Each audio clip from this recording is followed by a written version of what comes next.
Welcome, everyone. I'm excited to kick off our presentation today on political science. This is our first slide, and I want to start by warmly welcoming you all. The title of our talk is simply Political Science, and there's a subtitle that highlights its importance in understanding our world.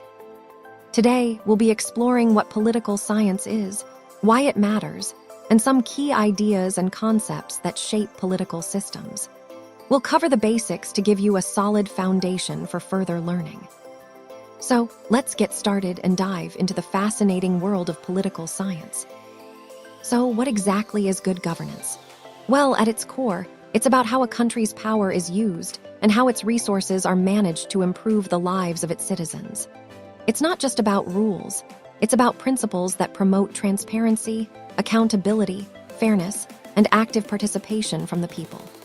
When governance is good, institutions and processes work effectively to meet the needs of the population. Now, let's look at some of the key characteristics that define good governance. First, participation. This means that people have a voice. They can express their opinions, share concerns, and be involved in decision-making. It's essential that everyone feels they have a stake in how the country is run. Next is the rule of law. This principle states that no one is above the law, not the government, not the citizens. Everyone is subject to the same legal standards, which helps ensure fairness and order. Then there's transparency. Good governance involves making decisions openly and sharing information clearly with the public. When actions are transparent, it builds trust and helps prevent corruption. Accountability is another cornerstone. Governments must be answerable for their actions. If mistakes are made or policies are flawed, they need to be responsible and take corrective steps. Responsiveness is about listening to the people's needs and acting on them. A responsive government adapts to changing circumstances and prioritizes the well-being of its citizens. Equity and inclusiveness ensure that all members of society have opportunities to participate, regardless of their background or status. It's about creating a fair environment where everyone can contribute and benefit. Finally, effectiveness and efficiency mean that resources are used wisely to achieve goals. Good governance is not just about intentions, it's about delivering results that improve people's lives. Connecting all these points to our overall theme, good governance is the foundation for a stable, just, and prosperous society. It's what enables governments to serve their people well and build trust across communities. Let's take a closer look at the factors and models that underpin good governance. First, the quality of leadership is absolutely crucial. Good leaders are ethical, visionary, and competent. They set the tone for the entire governance process. Without strong leadership, even the best institutions can struggle to function effectively. Next, the strength of institutions really matters. Think about the judiciary, the legislature, and the civil service. They need to be independent and effective to ensure that governance is fair and transparent. When institutions are strong and autonomous, they serve as the backbone of good governance. Another key factor is the level of civic engagement. Citizens must be well-informed and actively involved in the political process. When people participate and voice their concerns, it creates accountability and ensures that governance reflects the needs of the community. The rule of law is also fundamental. Laws need to be applied fairly and equally to everyone, no exceptions. This fairness builds trust and legitimacy in the system. Finally, a free and independent media plays an essential role. The media acts as a watchdog, holding the government accountable and providing transparency. Without a free press, it's much harder to maintain good governance. Bringing all these factors together helps us understand how different elements work in tandem to create a system that is just, effective, and responsive. This is central to the overall theme of building strong, resilient governance structures. Let's explore the relationship between democracy and good governance. These two concepts are deeply connected, and understanding their interplay is key to grasping how effective societies function. A strong democracy lays the foundation for good governance because it ensures that citizens have a voice in how they are governed. In turn, Good governance reinforces democracy by making it more effective and responsive. One of the most important elements here is citizen participation. Democracy empowers people to be actively involved through voting and holding elected officials accountable. This participation is vital because it ensures that governance reflects the real needs and priorities of the people. Without it, policies may not serve the public effectively. Next, we have the rule of law. Both democracy and good governance depend on laws that are applied fairly and consistently. This means everyone, regardless of their social status or political connections, is subject to the same legal standards. It's the backbone of fairness and trust in the system. Transparency and accountability are also crucial. Democratic systems promote openness in government operations, allowing citizens to see what their leaders are doing. This transparency helps hold officials accountable, which is essential for preventing corruption and ensuring that government actions serve the public interest. Human rights are another cornerstone. Democracy protects fundamental rights like freedom of speech, assembly, and the press. These rights enable citizens to speak out, organize, and participate fully in public life, which in turn strengthens democratic processes and good governance. Finally, good governance supports sustainable development. Responsible decision-making about the environment and the economy ensures that we build a better future, not just for ourselves, but for future generations. When democracy and good governance work hand in hand, they create a resilient framework for long-term progress. Now, let's look at some specific aspects of good governance across different sectors. We have democratic governance, environment governance, education governance, and health governance.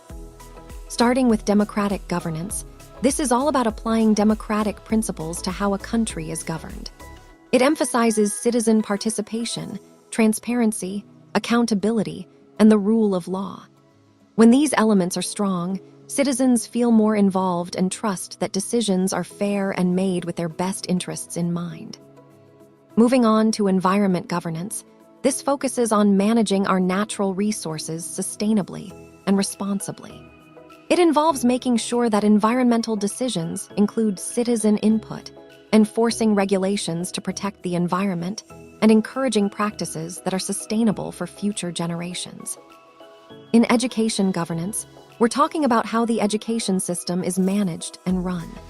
Key aspects include ensuring everyone has fair access to quality education, promoting effective teaching methods, and holding educational institutions accountable for their results. When governance is strong here, education becomes more equitable and effective. Finally, health governance deals with managing our healthcare systems.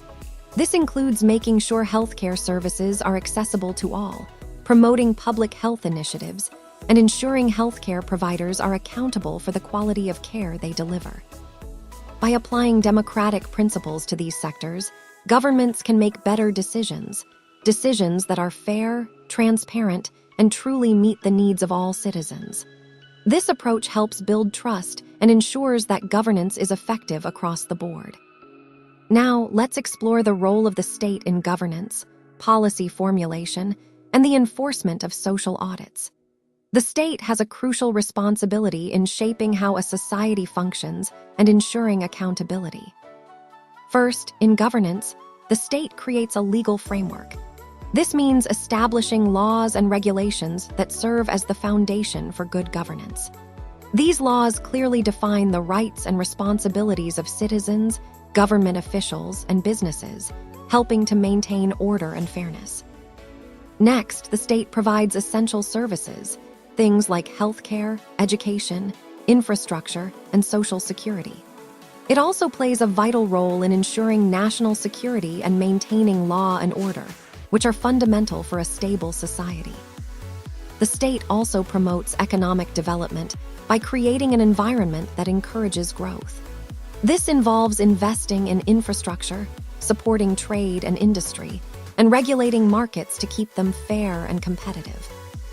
Additionally, the state regulates social issues, including labor rights, environmental protection, and consumer safety. It promotes social welfare programs to address issues like poverty and inequality, ensuring that development benefits everyone.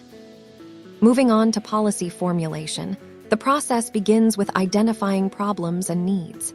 The state gathers information through public consultations, data analysis, and research to understand what citizens require. Then, it develops various policy options to address these issues. This often involves consulting experts, stakeholders, and the public to find the best solutions. Once options are considered, the state evaluates their potential impact and selects the most effective policy.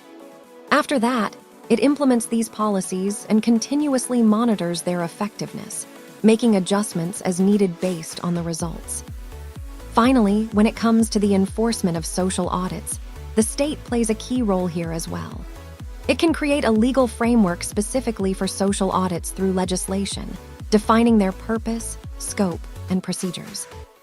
The state also provides resources, such as training for social auditors and funding, to support these audits. Promoting awareness is equally important. The government can educate citizens and officials about the importance of social audits through campaigns and workshops.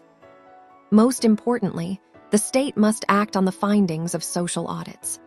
This means taking corrective measures, holding officials accountable, and revising policies to ensure transparency and accountability. A good example of this is India's Mahatma Gandhi National Rural Employment Guarantee Scheme, or MGNREGS. It guarantees at least 100 days of wage employment to rural households, and social audits are conducted through village councils with the support of civil society organizations. These audits help ensure the program runs transparently and effectively. By fulfilling these roles, the state helps make governance more effective, fair, and accountable to the people it serves.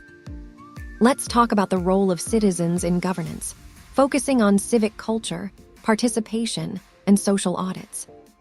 First, civic culture is all about the shared values, beliefs, and attitudes that citizens hold, which support democratic governance. It includes respecting laws and institutions, being tolerant of different viewpoints, actively engaging in civic life, and feeling responsible for the common good. A strong civic culture really forms the foundation for effective and good governance because it fosters trust and cooperation among citizens and their leaders.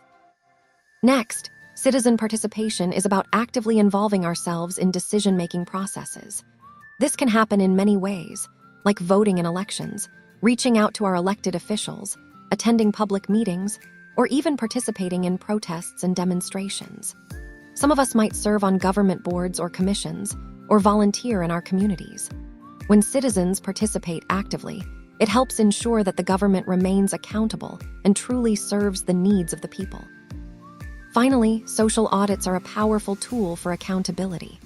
These are independent assessments, often conducted by NGOs, community groups, or even individual citizens, that evaluate how well government programs are working and if they're meeting people's needs.